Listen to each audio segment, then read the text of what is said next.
అండి ఈరోజు వంకాయ ఎగురు వండుతున్నాను. నేను దానికి ముందుగా 2 స్పూన్లు పెద్ద స్పూన్స్తో ఆయిల్ వేస్తున్నాను. అది కొంచెం వేడైంది. దాంట్లో తాలింపు గింజలు వేస్తున్నాను. పచ్చెనపప్పు, మినప్పప్పు, జీలకర్ర, ఆవాలు వేస్తున్నాను.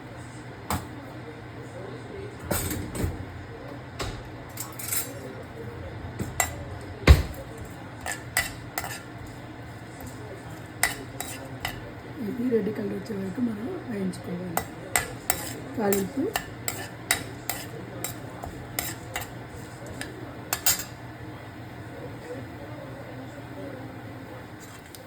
ఇవన్నీ వేగాయి.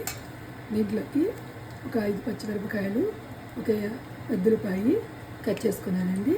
కొంచెం కరివేపాకు వేసుకొని మొత్తం వేసుకుంటున్నాను. ఇది కూడా వేగాలి.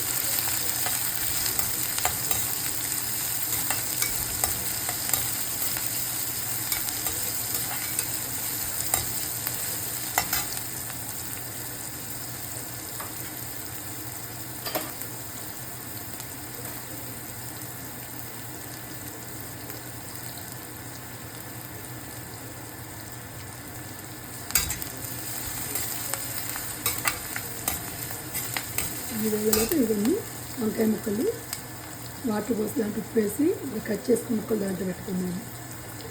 వాటర్లో సాల్ట్ వేసుకొని మనం పెట్టుకోవటం వల్ల వంకాయ ముక్కలు నలుపు రంగు రాదు, అంటే చేదు అవ్వదు అన్నమాట ముక్కలు. అందువల్ల ఇలా పెట్టుకుంటాము వాటర్లో. ఇది ఇప్పుడు ఉల్లిపాయ వేగగానే మనం ఈ ముక్కలు కట్ చేసుకున్నప్పుడు పెట్టుకుందాం.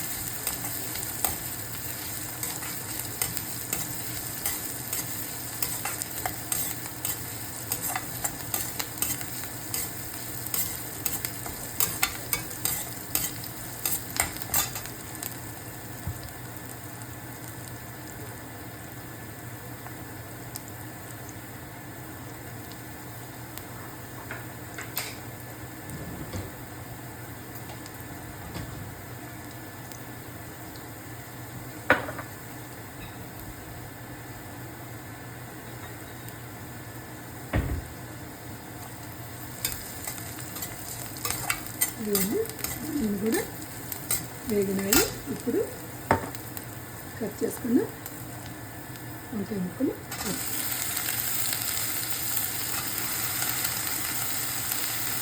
నీళ్ళు లేకుండా ఇట్లా వేస్తాను. నీళ్ళు వేస్తే మళ్ళీ గుడ్డుగా వస్తుంది. ఇలా నీళ్ళు లేకుండా అక్కడ వేసుకోవాలి.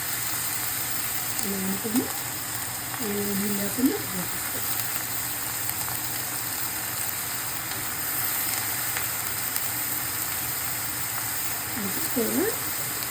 త్వరగా మగ్గి పెట్టిందండి. మనం దీంట్లో వాటిలో ఏం వేస్తున్నది లేక వంకాయలు అయితే తొందరగా మగ్గి పెట్టింది.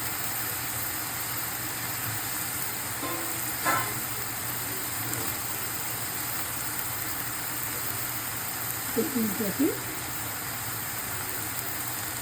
కొద్దిగా పసుపు, ఒక స్పూను సాల్ట్,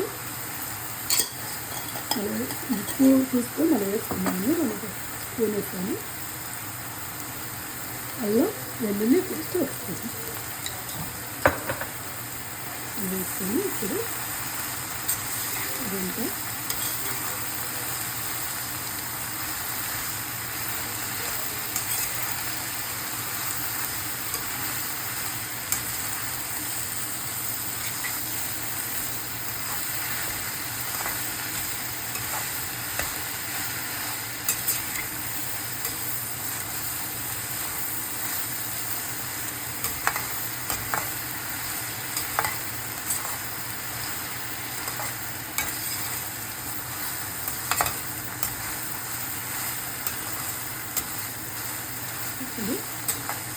దీని మీద నేను మూతను ఇలా మొక్క మధ్య వరకు మనం మధ్య తిప్పుకుంటూ మూత తీసి ఇలా తిప్పుకుంటూ చూసుకుంటూ ఉండాలి. అడగకుండా ఇది కనీసం 10 నిమిషాలు పడుతుందండి కర్రీ అవ్వడానికి.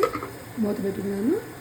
మరి ఫుల్ పెట్టుకోవడాన్ని మీడియం కన్నా కొంచెం తగ్గించండి. లోకి మీడియం మధ్యలో పెట్టుకోవాలి. స్టవ్ని హైలో పెడితే త్వరగా మాడిద్ది, ముక్క వేగదనమాట.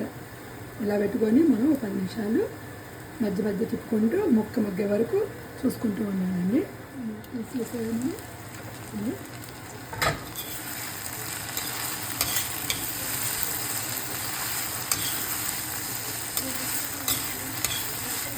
చూడండి మధ్య అవుతుంది.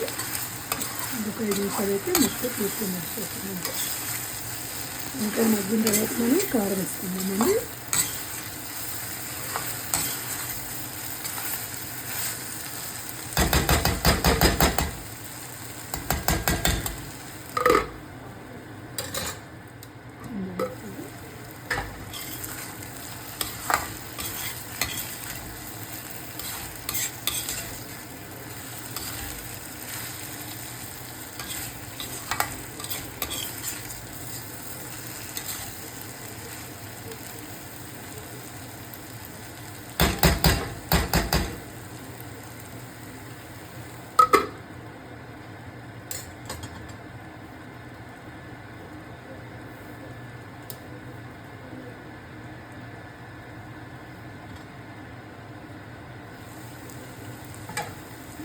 పచ్చిమిర్చి ఇలా 5 నిమిషాలు తీసుకున్నామండి. అయితే వచ్చింది.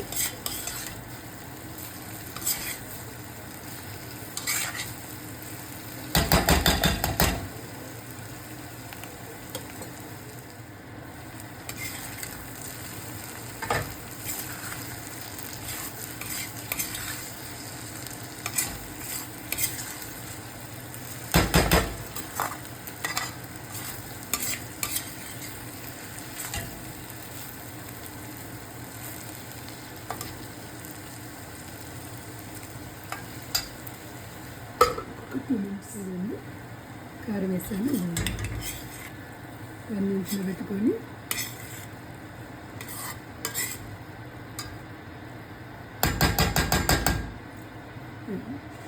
వంకాయ ఎగురు అయిపోయిందండి. Thank you.